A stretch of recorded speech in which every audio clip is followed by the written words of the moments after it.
The individual drops of water that make up the ocean do not determine the movement or action of the ocean.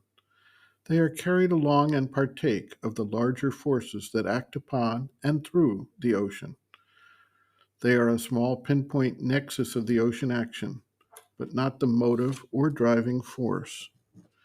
Similarly, human individuals are not the motive or driving force of action, but are more the nexus of action of larger universal forces that manifest themselves through all of the individual, body, life, mind, complex individuals that together make up our human race. The illusion of freedom that accompanies our egocentric viewpoint quickly dissolves when we recognize that we are the plaything of these larger forces. As long as we remain rooted in the ego personality and ego complex and identify with it, we are bound by the forces that are actually driving the action. It is only when we can shift our standpoint away from the individual nexus to the wider and higher divine standpoint that we can begin to see and relate to those larger forces and identify with them. There was a popular song in the 1960s which had the lyric, "I'd rather be a hammer than a nail," implying that there was an aspiration to identify with the driving force rather than with the object being driven.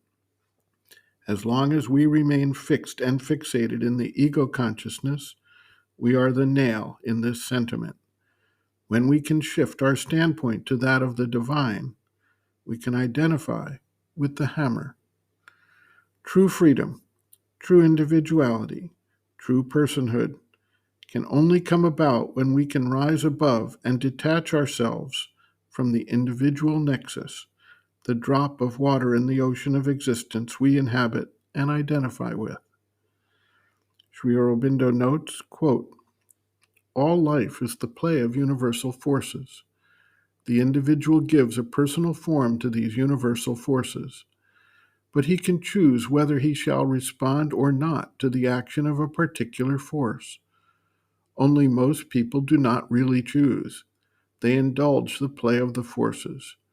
Your illnesses, depressions, etc., are the repeated play of such forces. It is only when one can make oneself free of them that one can be the true person and have a true life.